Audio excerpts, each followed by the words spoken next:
How are you?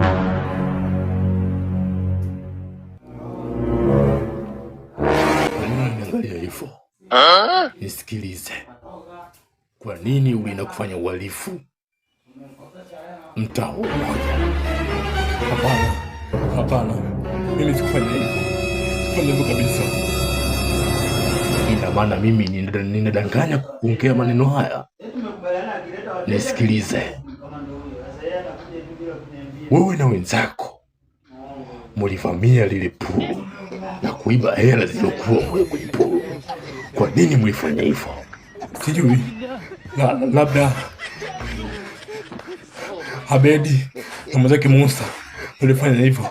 Mimi niliwaambia kuwa tuchukue kete zile ili tumkomoe yule mtu ambaye alikuwa anamiliki puru. Ni mchoyo sana. Yaani kama una 200 anakunyima hivi hataki ucheze. Ndio maana tulikuwa tunataka tumkomoe, ila Musa na Abedi waliamua kuiba tu zile hela. Afande, watakuweka